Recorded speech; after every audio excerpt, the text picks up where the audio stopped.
بسم الآب والابن والروح القدس إله واحد آمين. تحل علينا نعمته وبركته من الآن وإلى الأبد آمين. النهارده بمناسبة عشية الأنبا أنطونيوس كان في شوية ذكريات كده حبيت أقولها لكم. من سن الصراحة وأنا في ثانوي كنا مجموعة شباب حلو كده، مجموعة الدمشقية وسيفين وبشنودة. طبعا اللي هيشوف الفيديو دوت يعرف ان انا قصده هو، يعني كلهم حبايبي وكلهم ما اقدرش انسى حد، ومش في نفس الوقت لو قلت الكل ونسيت حد ممكن حد يزعل مني. بس الذكرى الحلوه اللي احنا شفناها ان احنا كنا كل سنه متعودين ننزل الانبا أنطونيوس في اجازه نص السنه. كنا نبقى حوالي 18 نفر، وكان بيشجعنا على كده الفنان ادوارد صبري، كان والله يرحمه ناشد، الله يرحمه. كنا نتلم كده ونروح البحر الاحمر خلوه 4-5 ايام.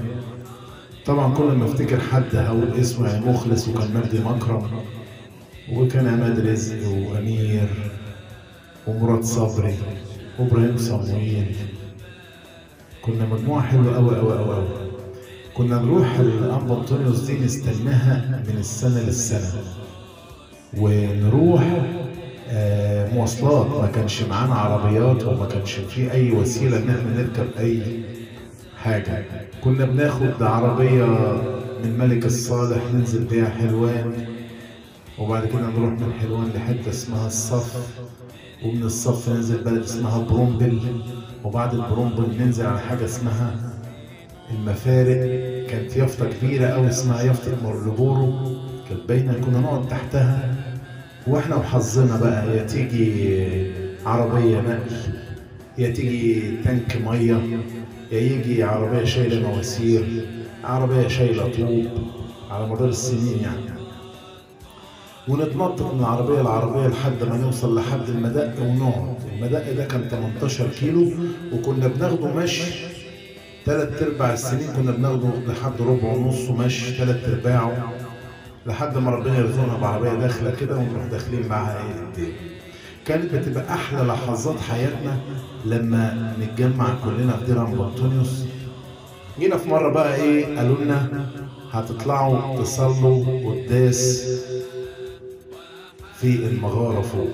فانتوا عارفين طبعا ان النور بيطفي من الساعه 10. كلنا خدنا بطاطلنا، واحنا طبعا كنا مرعوبين خالص. وفجأة النور قطع واحنا طالعين، ونبص ورانا ما لقيناش ضي خالص. قعدنا بقى كريا لايسون كريا لايسون كريا لايسون طول الطريق وخايفين، والجبن زاد الاخلاق يعني.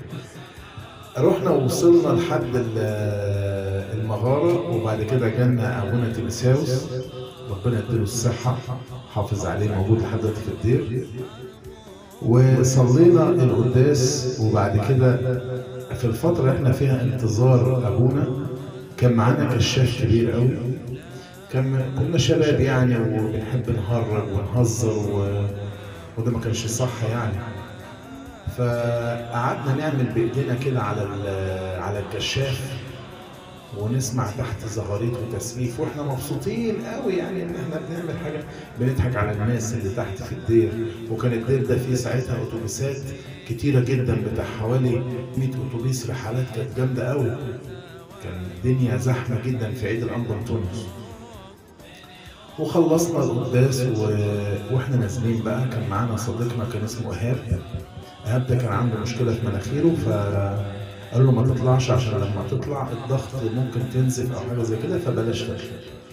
فما طلعش معانا. وبعد كده بنقول له بقى لما نزلنا احنا الساعه يمكن حوالي 3:30 4 حاجه زي كده الفجر، بنقول له معلش يا ايهاب انت فاتك نص عمرك، احنا كان نفسنا تبقى معانا. قال ده انتوا قاعدين فوق والعذراء منوره الجبل، العذراء ظاهره واحنا اللي كنا بنعمل الضوء ده فوق. قال لا لا لا، ده الضوء ده انتوا كنتوا عاملينه اهو، والعذراء ظاهره اهي.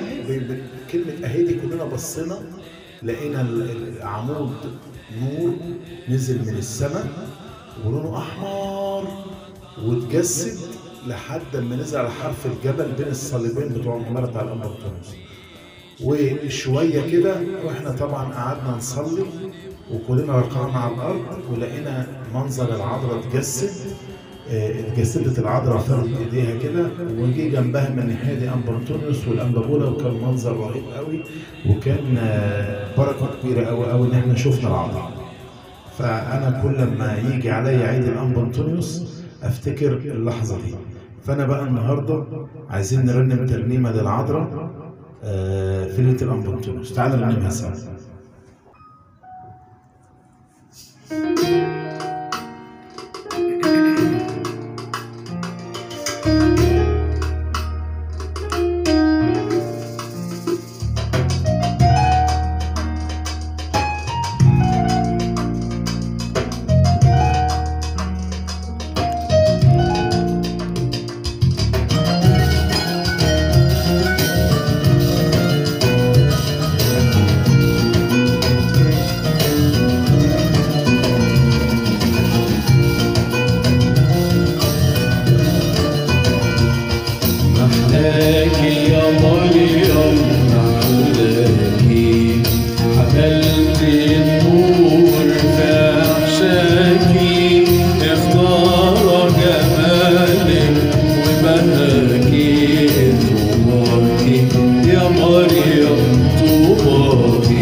اختار جمالك وبهاك